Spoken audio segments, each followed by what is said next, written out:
Welcome to our podcast. Today we're diving into a fascinating topic, Neolithic architecture. What do we know about the earliest human construction?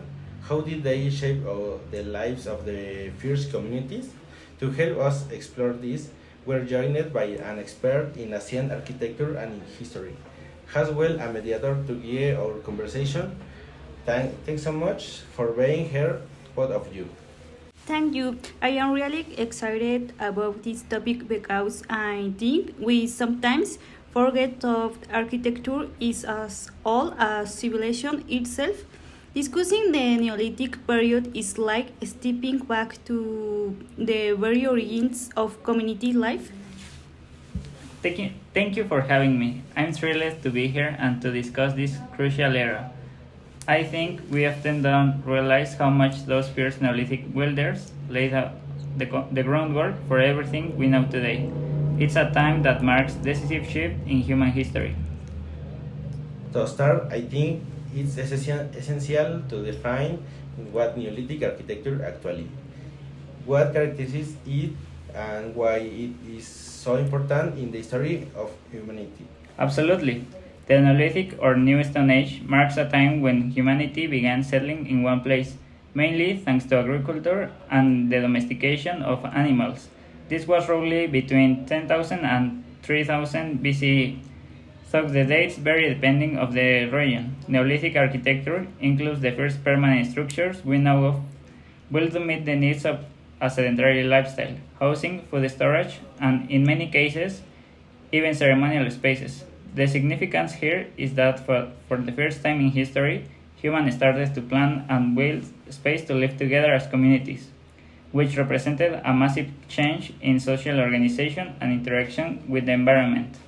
So this was a time when humanity began living, having a nomadic lifestyle, and creating permanent settlements, right? Exactly. Before this period, most people lived in nomadic groups, moving around to find food. But, but as they began to grow their own crops and raise animals, they became more settled. This brought the need for structures that were stable and long-lasting. So they started building houses out of mud, stone, and wood, using materials available in their immediate environment. Stability also allowed them to store resources, which is why we see early storage structures, like primitive granaries, emerging as well. That's fascinating. So these early constructions weren't just shelters; they were expression of a whole new way of life. What did this structure look like? Great question. Early Neolithic houses were generally rectangular or circular in shape, with walls made of mud or stone and thatched of wooden roofs. In places like Catalhoyuk in Turkey, houses were built right to each other, meaning they were closely packed without spaces in between. Interestingly, they didn't have doors on ground level. Instead, people entered from the roof using ladders. This setup also reveals how they organized as a community. There were no streets between houses, which suggests a very communal way of life, where everyone depended on the group. That's intriguing, especially since it seems they already had a sense of planning in how they organized their space. Could we say this is one of the first examples of urban planning? Absolutely. Although it wasn't urban planning in the modern sense, we do see an organization that responds to the community needs. These spaces weren't built in isolation. Each structure was a part of a larger whole. For example, the arrangement of houses protected people from the elements and enhanced security. Also, the close proximity allowed for constant interaction among community members, strengthening social bonds and a sense of belonging.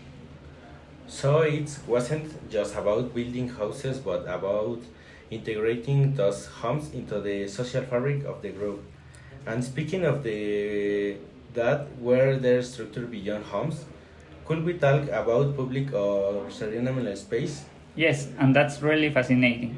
In various Neolithic sites, we find structures that seem to have a ceremonial or spiritual purpose. Göbekli Tepe in Turkey is a perfect example. Although it's even older than many other Neolithic settlements, it consists of massive stone pillars surrounded in circles, decorated with carvings of animals and symbols. We believe it was a ceremonial center, indicating that people at the time were already constructing space for rituals, not just everyday living. Amazing to think thousands of years ago they were already building temples or gathering space with symbolic meanings. What does this tell us about the beliefs of social organization of these early communities? It tells us a lot. First, these spaces suggest that a certain social structure already existed. To build something like Gobellic tape, they must have organized work groups and likely had individuals dedicated solely to planning and coordinating the effort. It also implies that spirituality or religion played an essential role in their lives. For instance, the animal carvings may represent deities, symbols of protection, or hold special meaning in their myths and beliefs. It sounds like we're saying the first things of the what would later become monumental and religious architecture. It wonder if this influenced later civilization. Definitely, these early ceremonial centers and temples, in many ways, were the precursors to the large-scale religious and monumental structures that we later see in civilizations like Egypt, Mesopotamia, and Greece.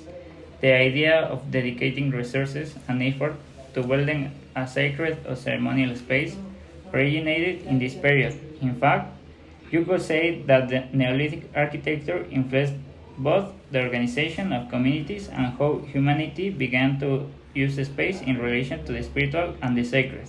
And in terms of the construction itself, you mentioned materials like mud, stone, and wood. But how did they manage it without advanced tools? How did they build such lasting structures? It's quite amazing, but although they lacked metal tools, they've developed incredible resourceful techniques that use stones to carve other stones, sticks and ropes to lift structures, and work together to move heavy materials. In sites like Stonehenge, for example, they move massive stones from miles away, likely using wooden rollers or even water channels to aid transportation. They also mastered using mud to create sun-dried bricks, which were quite sturdy. These mud bricks were commonly used in warm, dry regions and were ideal for building cool and durable dwellings. Which brings us to a common question with ancient buildings. How much of the architecture still survives today? Quite a bit, actually. Some Neolithic structures, like those at Scarborough in Scotland, have been incredibly well preserved to the earth and climate. Stonehenge is another example of a monumental Neolithic structure that still stands after a thousand of years. Often, what's preserved best is the arrangement or stones of the basic design, which help us understand how this community lives, and of course, some of their methods and materials like mud, bricks, and stone structures are still used in rural or traditional construction today. It's fascinating. Top the speed of our technological advancements, many of their methods and materials are still relevant. What can Neolithic architecture teach us about sustainability? Neolithic architectures offer a key lesson in sustainability. They use local materials, made efficient use of resources, and built according to the climate and environment. Their houses were cool in the summer and warm in the winter, and the building materials were biodegradable. Today, we're starting to appreciate these methods again because we've realized that modern materials like concrete and steel, while durable, have a significant environmental impact. In that sense, Neolithic architecture can inspire us to build in a more eco-friendly way.